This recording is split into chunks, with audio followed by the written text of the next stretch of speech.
everybody, and welcome to the Mailroom, Episode 7. And today is April 25th, 2012. 3 weeks from yesterday, we will be playing Diablo 3. 3 weeks from today, we will be playing Diablo 3, and I will be taking my week-long vacation. Anyway, more to the point, I'm a little bit tired today, so I will not be providing captions for your questions. And I've also got a lot of questions and feedback to respond to over the next few minutes, so please bear with me. I am sorry. I will try to speak slowly and enunciate clearly. So, the first bit of feedback I'm going to answer is from SemaHT03. He asked me, StarCraft 2 has been released for years, why talk now?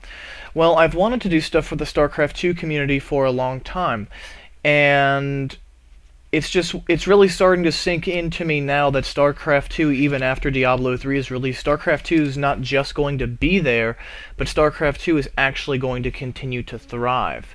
StarCraft 2 is extremely rare out of video games in the sense that every day we see less people playing the game and more people watching the streamers, which is a remarkable feat. We are actually seeing a decline in people playing ladder games. I still play ladder games, of course, but a general decline and a general increase in the number of people watching tournaments like MLG and DreamHack. So it's something that's great, and I think it's going to have a life like Brood War did in Korea in the US, but for a lot longer, and attracting a much larger audience and making more money, we can all hope. So the next question comes from Satanic Sephiroth, who says he highly doubts many are going to say, where did you get that sigil? I was actually quoting a Blizzard representative and making a joke about that. It was on Reddit. It was all written in Leet speak. Where did you get that Leet sweet sigil? But no, it will be kind of cool. Like, a couple of years from now, people will be like, if people actually notice sigils, they'll be like, where did you get that symbol? Well, you can't get it anymore. World of Warcraft, Final Fantasy XI, all MMOs, not to compare Diablo to an MMO, but all MMOs have this sort of situation where you get something that you can never get again, and etc., etc., etc. So Hassan Kam says, I don't get people's complaints about your intros. Come on, this does the job. It's vivid, upbeat, makes the recipient aware that something exciting is coming up, and now it's time to listen. Thanks. That's awesome. I've actually got some more conversation related to my introduction at the end of this video. But anyway, moving right along, he says, I think D3 is making up for all the small irritating things from D2, even from the very small things like switching weapons, less double-clicking.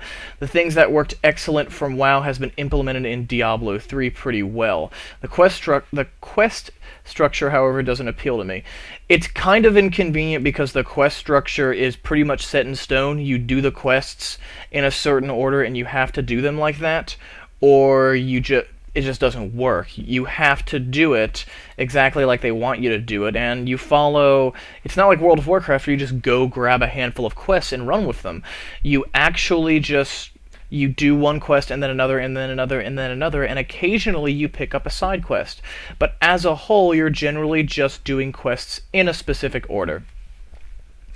So, Benhua Yang says, servers are busy, I cannot access the beta, so I leave my full experience until the game is released. By the way, the new intro music really sucks, I still love the old one, please change the music back.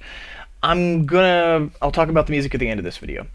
So, moving right along, we have I do not think the music fits Yahtzee. Yahtzee is a Master League Protoss StarCraft 2 player on the North American server. He's extremely good. He's taught me a lot. I respect your opinion, and we're still working on this. And then Droga says glass chin. Not sure exactly what he was talking about. But anyway, that's pretty much everything I wanted to run over today. Oh, and really quickly, Alan Dar says he was on the closed beta, so he didn't have to play, as I am, and he had friends that tried to play over the weekend. They played over the weekend and loved it, so they told me.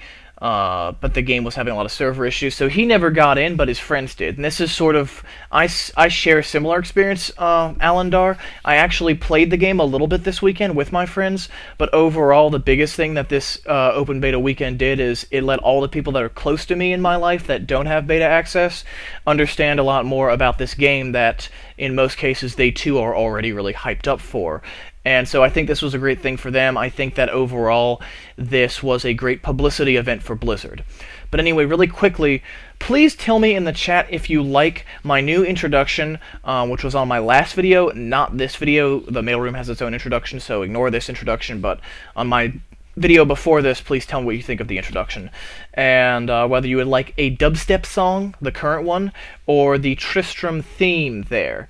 So please let me know what you think of that. I'll be sort of active in responding to comments and feedback related to that.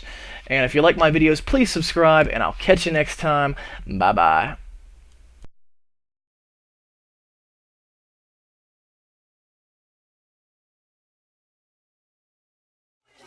Getting started.